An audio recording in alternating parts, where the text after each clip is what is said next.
Hello, everybody, and welcome to Transformation and Strategy podcast series. I am Priya Rana, founder and principal consultant with Strategy Systems. Today, it is my pleasure to introduce Susan Sumogyi, who is Chief Executive Officer of the Provincial Association, Family Service Ontario. She is passionate about the use of AI and transforming the social care and not-for-profit sector. And we're going to hear about how she's supporting her member organizations in adopting AI to maximize their efficiency and to also she's doing a lot of workshops on this topic, supporting a lot of self-directed learning for herself and doing a lot of daily practice. Now, Susan, if you know her, is a very passionate person, has a lifelong dream of having a robot that'll come true with the advancements in AI and robotics.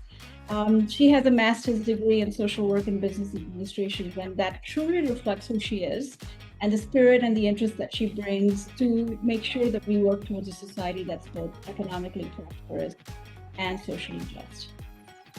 So for the next hour or so, Susan is going to be speaking with us about how we can support making meaningful transformations happen with the use of AI in our sector. Okay? Thank you, Susan, for taking the time to talk with us about this very interesting topic. I can't wait to get started. Welcome Thank to you. our podcast series. I know that you're really passionate about leveraging AI to support a very stressed social care sector. I'm curious about how you found yourself on this path of exploring this for this sector. Sure, thanks. My job as the CEO of the provincial association, of the provincial association, supporting my members across the province is really to help future-proof organizations. And, as leaders, the leaders I support, we need to be looking 5 to 10 years down the road and ensure that our services are there for the next generation and they're relevant and meaningful for the next generation. When I stumbled upon AI, and I've had an interest in it for a long, long time, and was keeping a bit of an eye on it. And then, when with the introduction of ChatGPT and I started using it in my personal life, it was just like, oh my goodness, this is going to be transformative. And I realized that the leaders that I support, they just don't have the bandwidth to pay attention to it. There's too much else on their plates. And it seemed like an appropriate use of my time and my role to ensure that I understood it so that I could start helping my network move towards more AI adoption, understanding how it's going to impact their organizations, their employees, the people they serve, their communities, that we needed to get our heads wrapped around it and to do that quickly. So I delved in and started doing, as you'd mentioned in the intro, self-directed learning. How long have you been on this journey, if I may ask? I think I'm about 2 years now, or coming up to 2 years, where I've done a couple of courses here and there, workshops, some paid, some free things. There's so much available as we go into the age of abundance for knowledge. And often it's a lot of starting my day every day with a podcast or a YouTube video, and just trying to keep up with the news. Because as I heard in a YouTube video this morning, it just seems like every day is a new miracle in AI. It's so true. It's so true. And I can't wait to hear a little bit more about that. If I were to ask you, what is your vision for how AI can really help play a role in supporting leaders and supporting those who don't have the bandwidth? Like what do you see in the future? And so many different things. And I'm going to quote other people that I listen to, some of the other great leaders in the field. And when I say the great leaders in the field of AI, and I heard this expression that AI is to help with the top line, not the bottom line. And so, like, my vision is that we're able to do this work more efficiently, getting rid of those mundane tasks that don't really add quality to our work and necessarily don't fill our cup, if you will. They're not fulfilling, but they're musts. And then with doing that, being freed up from the burden of accountabilities, administrative accountabilities, that, we will have greater bandwidth to be more creative. Mm. And that also that AI can bring us better data to be able to support our creative thinking, data behind it, and to really create more meaningful services, to expand, to think about different ways that we can reach people and help Mhm. people in the things that ail them in their day-to-day lives.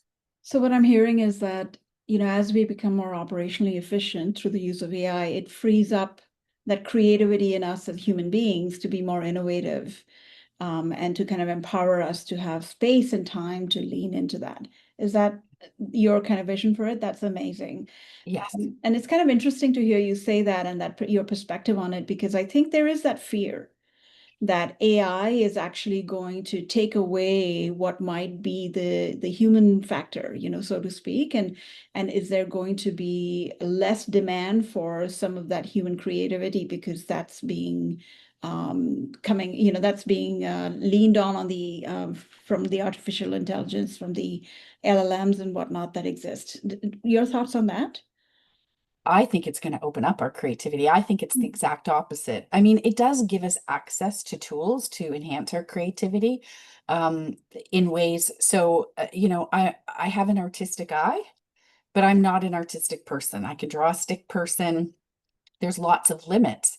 Now there's so much more that I can do with the artistic and creative skills that I have using AI as a tool to enhance my creativity.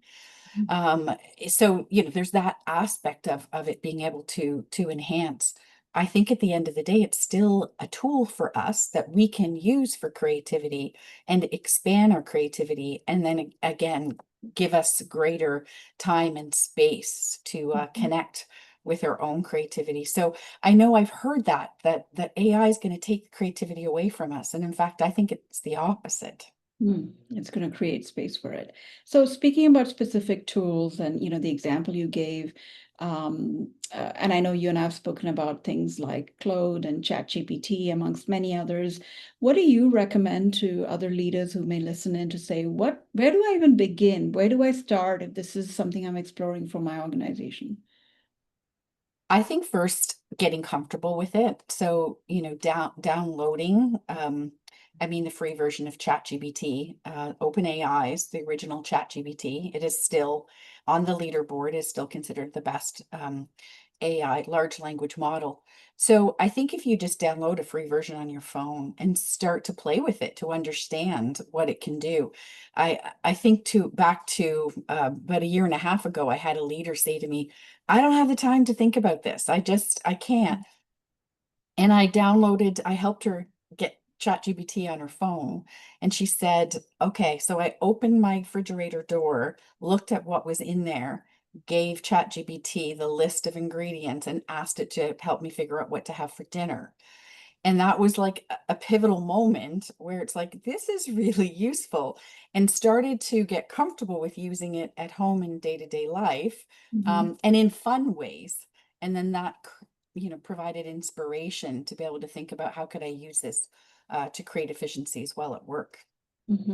So that kind of opened the door using it in a personal landscape, which is safe. There's no, Yes. safe fail. There's no risk there. But when you're talking about organizational leadership, there is a risk of, are you sharing, privacy related risks, et cetera, legislative requirements.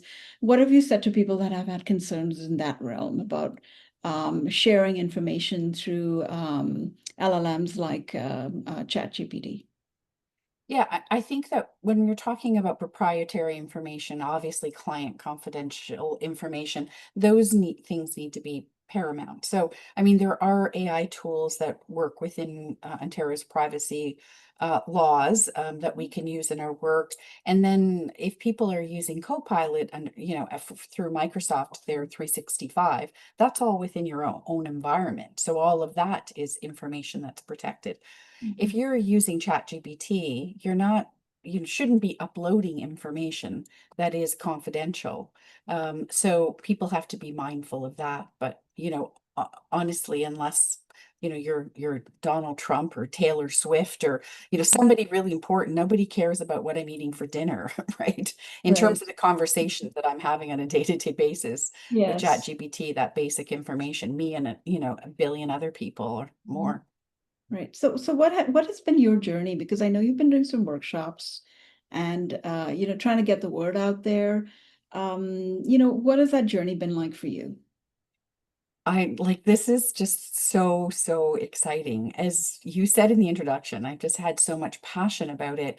And it's been a blessing and so much fun, but at other times challenging because when I started to open my eyes to it and I started listening to the leaders, the Mhm. academics, people that are head of these AI companies, various speakers.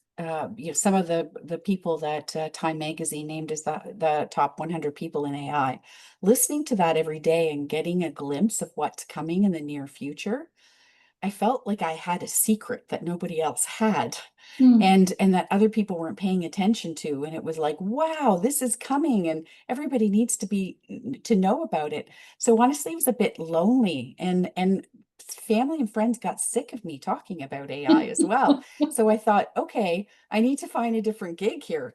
Do a podcast.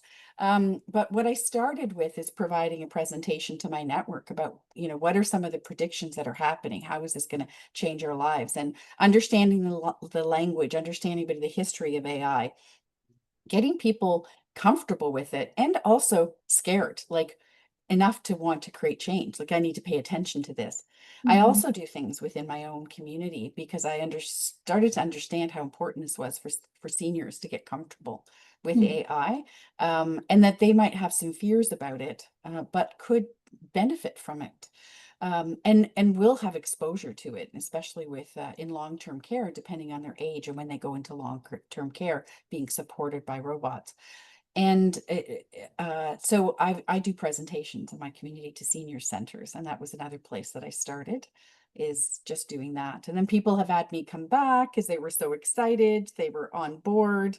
Now come and teach us how to use ChatGPT. So I've been doing some of that, and then I write a newsletter for my network, and continue to try to expand my learning and find new ways that we're going to use AI to enhance our services. That's fantastic. So it sounds like not only are you doing it within your own community where you live with elders, thinking ahead about what the future is going to bring, but also within the FSO network. And so are you seeing uptake happening based on all the effort on your part?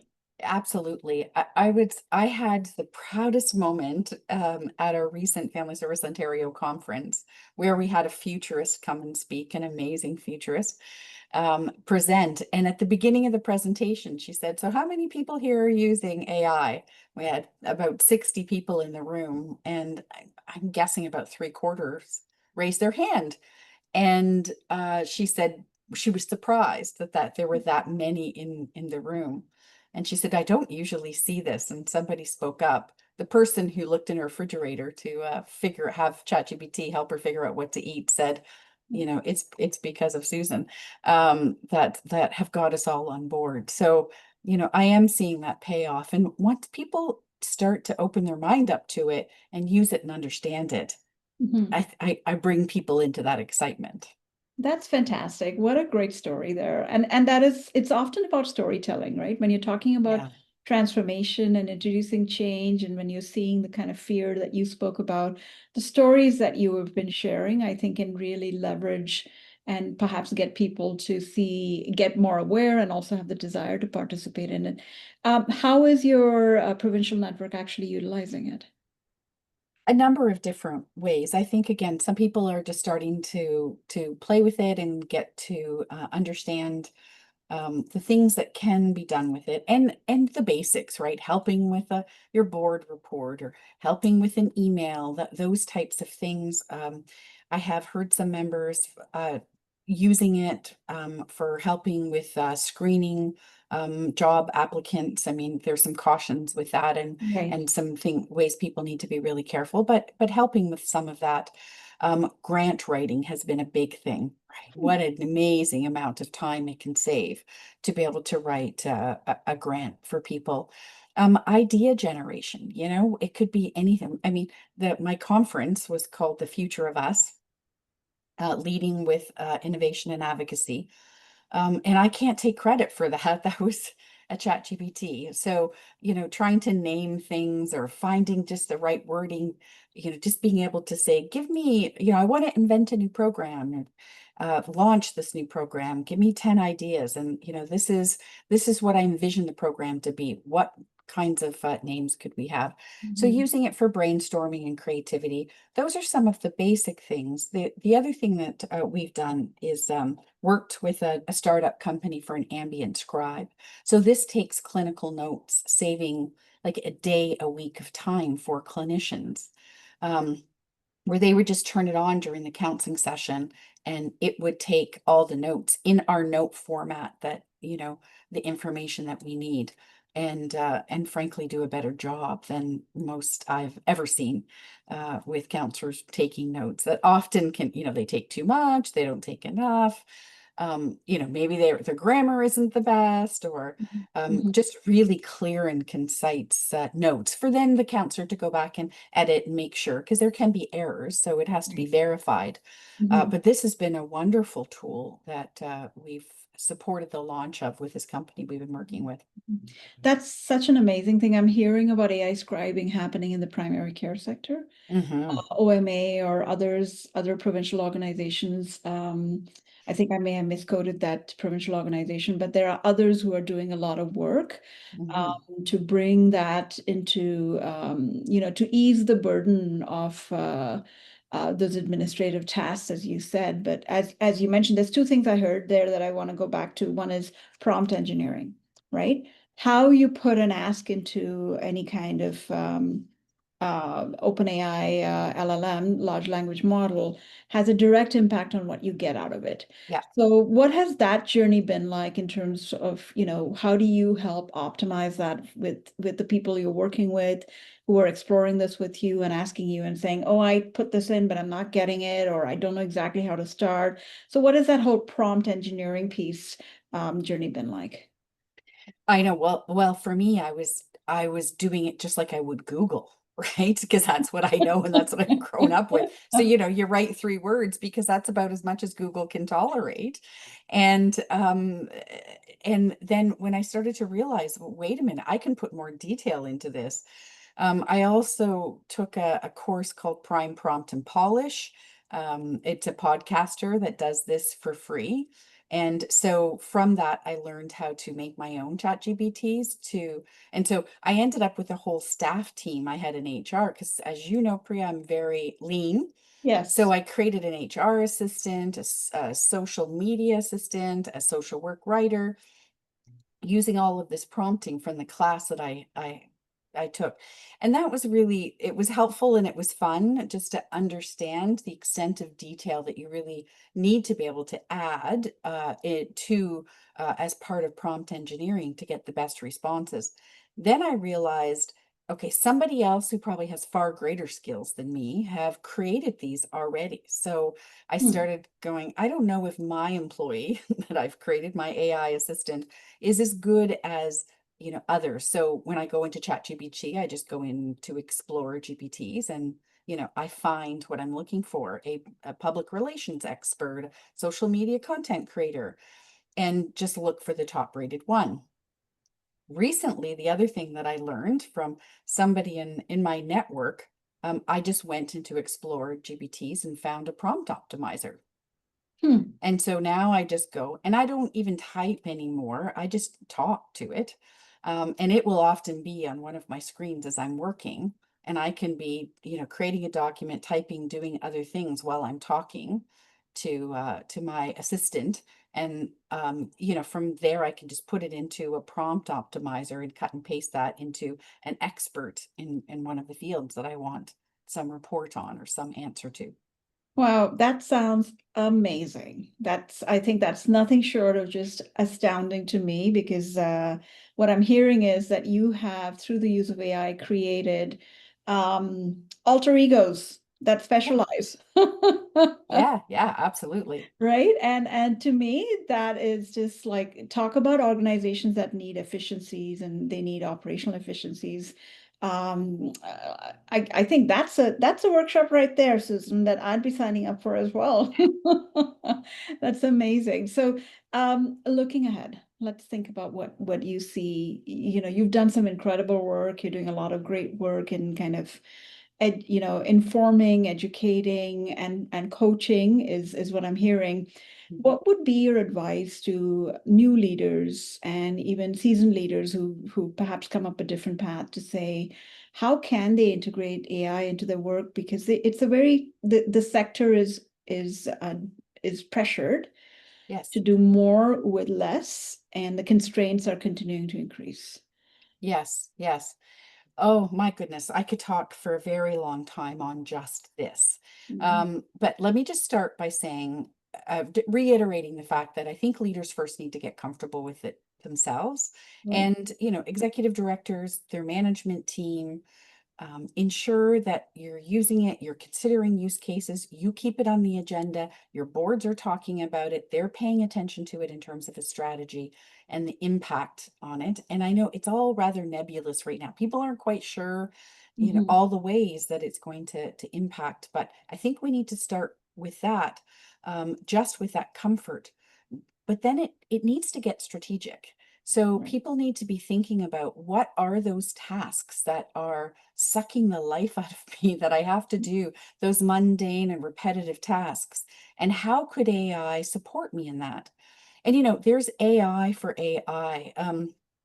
One of the other people in the not-for-profit sector, uh, oh my goodness, I'm going to forget his name. He's the head of the Toronto Furniture Bank, Dan, and his last name's gone from my head. Kershaw. There we go. Just that moment of forgetfulness. So Dan introduced my network to Poe, Poe, and it's an app like an AI to find AIs. Huh. So, if you decide that, wow, I really could use an AI to do X, Y, or Z, then you can just go on to Poe, use natural language and say, I need an AI, for this. Please help me find ones and find ones that have a nonprofit pricing or are very cheap. Again, having a natural conversation to help AI to support you finding other AIs with those tasks that you identify and start going with the low hanging fruit. Scribing is a great example, right? Right. Grant writing is another example. Mhm. Supports for letters, board writing, just those little things. But I think if we don't consider what needs to be removed or can be removed with the help of AI and what will we do instead, then I don't think that time will be used effectively to support our top line. Again, because AI is not just for the bottom line, it's for the top line. So if my therapist in my organization now have an extra day a week, how are we going to spend that extra day? How Right. can we do that? What can they do that will provide more meaning to their work so we have more Mhm. satisfied employees at a time when recruitment and retention is so challenging since the pandemic? Or what could they do that also provides more meaning to my community and the people we Mhm. serve to augment our services? So to really consider how we do that strategically. And I think the other thing is we need to get policies in place and our guiding principles and then open it up. And so obviously those policies and guiding principles need to include some ethics and privacy and thinking about those things. Um, and I've created those documents for our network. Mhm. But if we're not letting employees use AI for their day-to-day jobs, I mean, there's an expression, it's like bring your own AI, because that's what is happening. Research is showing that employees are doing it anyway. Right. They're just doing it on their own without anybody knowing because they've understood the benefits of it. And right now, the prediction is that by 2030, in 5 years from now, all white collar jobs will be done.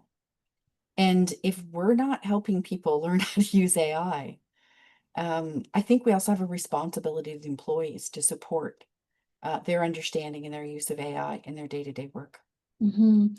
So I love the fact that you were talking about AI as an enabler, Mhm, to really future proof, be mhm. strategic. and Mhm. also kind of lean into that innovative creative side to really maximize the value proposition of the organization. Yes. Right. Like that's kind of what I'm hearing and walking away with. And that's fantastic. I love the fact that you've talked about a framework, which is the policy and procedure, because Mhm. without a framework, it can just, go south, so to speak. And Yes. I think what I'm hearing you say is create a safe space for AI to become part of how you work. Yes. So because it's happening anyway.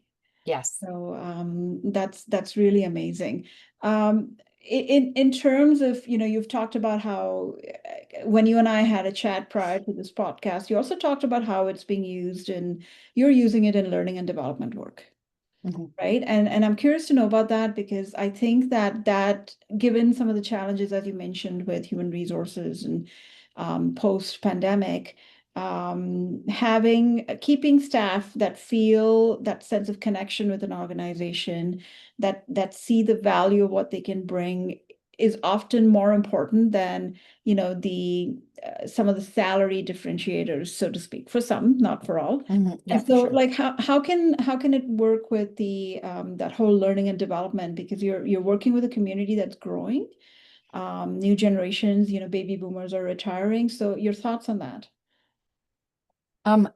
Well, it makes me think of one thing that I often say is that AI adoption is an HR function. It's not an IT function. Mhm, And so, people have sometimes left it to IT to sort of figure it out, but this really is about a change management strategy mhm, for HR, where, you're going to have early adopters and people that will be ready and it will inspire them and they want to learn and grow.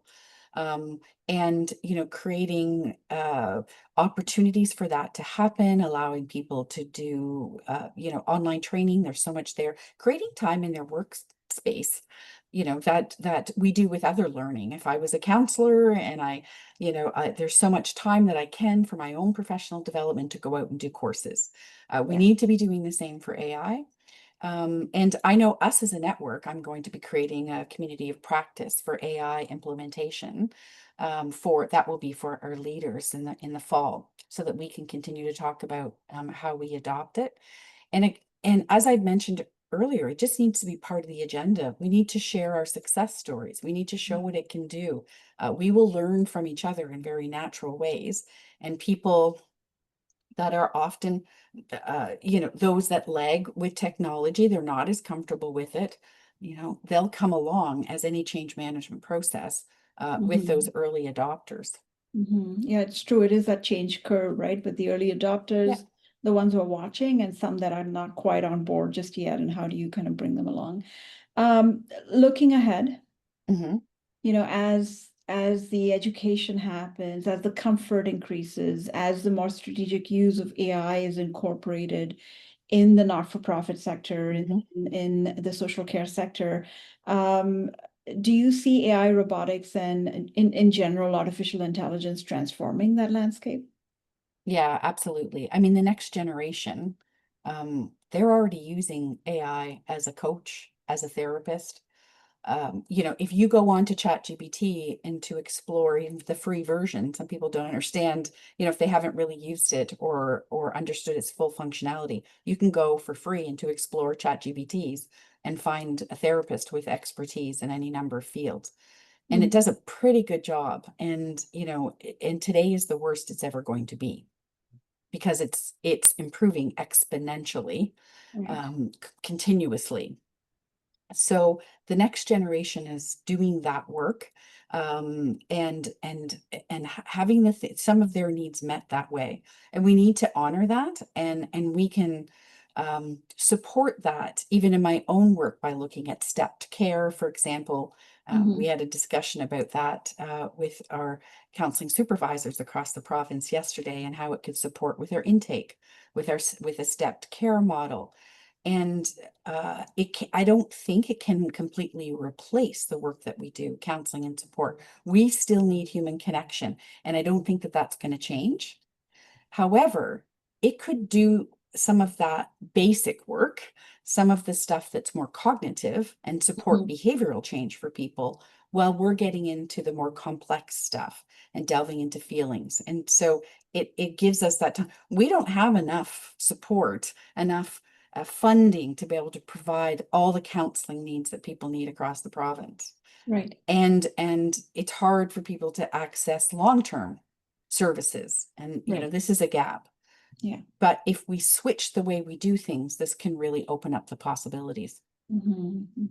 That's a really amazing example, I think, that you've just shared. You know what I was really taken with when you and I spoke earlier was about your personal dream and your vision, I should say, of having a robot assist in your daily tasks, so to Yeah. speak. What does that look like for you? Like, what is it going to be like? Is there a robot going around in your home doing Yeah. certain tasks? Like, tell us more. Absolutely. Well, so I'm fortunate that, well, when I bought my home where I live some time ago, everything's all on one floor, and I thought, thinking long term, I'd like to be able to, stay in place here as long as I Right. possibly can.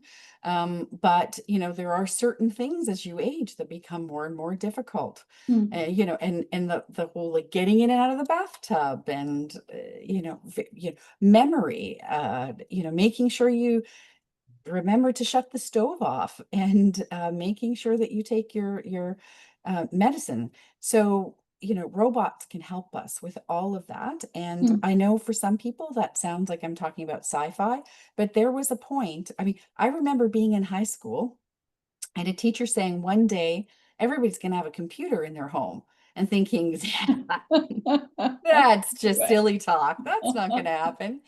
And, and here we are. And we have it in our pocket, right? One of Steve Jobs' visions as well, that everybody thought was ridiculous at the time that he had said it in the 70s. That is the same for robots. And that is the vision. That's on my vision. That's the vision of the leaders right now, is that everyone will have a robot in their home, and that there and that does exist now. They're just not being mass produced yet. And of Right. course, once mass production happens, and the production costs become cheaper because of AI, and energy costs become cheaper because of AI, then that will allow them to go down in price. And there is talk about leasing models, right? So that I would, have one, and I would pay so much a month. But that's probably a lot cheaper than living in a long-term care home, because I think the rent for that a month is pretty high.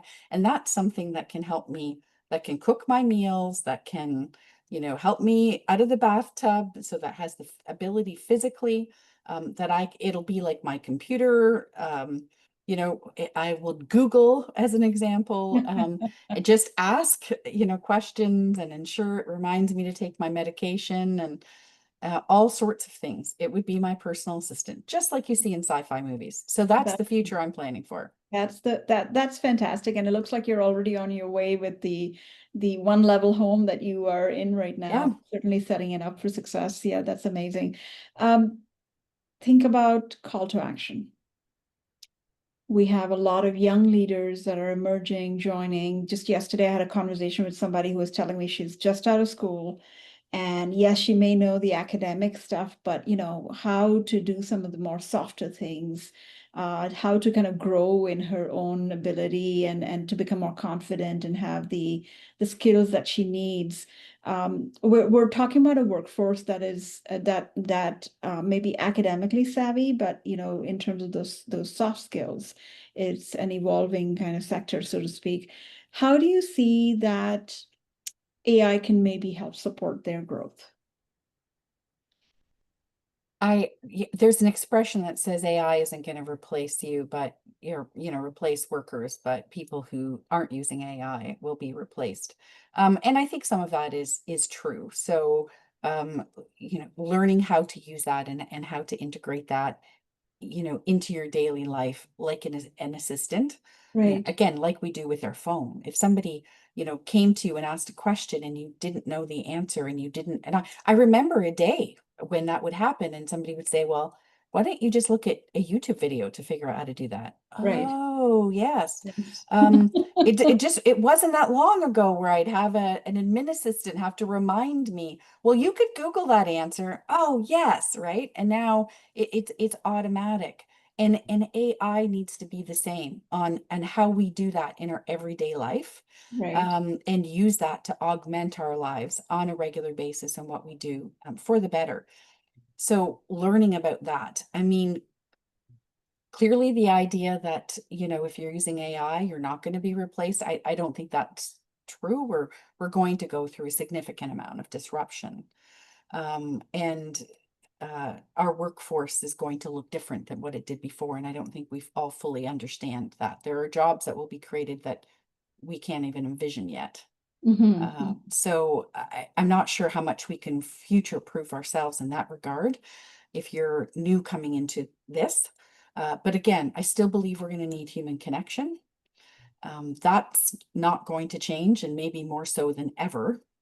And maybe because I'm in a profession that is about growth and wellness, so that, maybe if people aren't worrying about, timesheets and Excel programs and all of these accountabilities and things that they have to do, and keeping track of emails and the hours that you spend a week just looking for a document that you can't find that you Right. need. If you don't have all of that anymore, and we have some bandwidth to do other things, maybe what I want to do is work on myself. Maybe I want to just focus on growth and my Right. own wellness. And then, so, what role does that play in terms of those coming into our sector and our need for human connection and helpers? Mhm, mhm. That's a fantastic tip. I think you positioned that really well. What would be a key takeaway or a call to action you'd like to share with our listeners when they are, considering regarding AI in the human service sector, in the social care, healthcare space? It's here. It's not going away. It's going to get bigger. So the call to action is getting yourself comfortable with it. Understand what it is and start to get comfortable with it in your day-to-day use. Just Mm. simply download an app on your phone. That's fantastic. Start with that. Start there. Susan, I heard you share tons of tips, a list of podcasts you've listened to, readings you've done, connections you've made through this journey. Is Mhm. that something you feel like if people wanted to learn about you, how could they find out, learn about this work you've done and your passion in this? What would be a way that they could reach out and learn about some of that? Mm. That that's a really interesting question, because most of the work that I have done related to AI has been in the context of Family Service Ontario, and of course, Okay. Family Service Ontario has a website, and what I've done is to support our membership. Hmm. And I have relationships with other provincial associations, and I've been trying to, you know, be a good partner and share with them my knowledge as well. And we do have a website, and the Family Service Ontario website, and that's one way to be able to reach me. And the other work I've been doing is just on a volunteer basis within my own community, just to support again the seniors in my own community to get comfortable with it. Yeah, that's wonderful. And Susan, just as a large last thing, I mean, you and I chatted about the fact that a lot of this is about managing change. Yes. Right? It's about individuals being comfortable, as you said, being aware of it, having the desire to do it and move through that change journey. So, I hope to see a future where you and I are able to take a road show out there where I'm speaking the change language and you're speaking the AI language, and together we have something that's a possibility that people can explore. But that's certainly one of the things we can talk about as we continue this journey. That sounds very exciting and fun, and I think that would be an amazing match. Even Priya, some of the things that I talked about today, you took them and summarized them in such strategic and clear and concise ways, and that's been my experience of working with you. So I think our skills would just be so complementary. Oh, thank you, Susan. I want to take the time to say, it's been amazing. I've actually learned a lot. I'm going to be following up on a few of those things you mentioned. And I do look forward to seeing what kind of uptake we get from this podcast, what the interest in it is in it, because there is a possibility of us continuing to have these conversations on an Sure. ongoing basis. Yeah, sure. Thanks again, Susan. Any final thoughts? Hmm. just enjoy AI. I think it's going to bring us to a better place. I understand there's fears, but it will bring us to a better world. It's just going to be painful getting there. As you said, disruption, and there is a Mhm. positive side on the other side of this. On behalf of Strategy Systems, thank you for participating in our podcast series on transformation and strategy, and looking forward to continuing discussions. Thank you. Thank you. Thanks, Priya.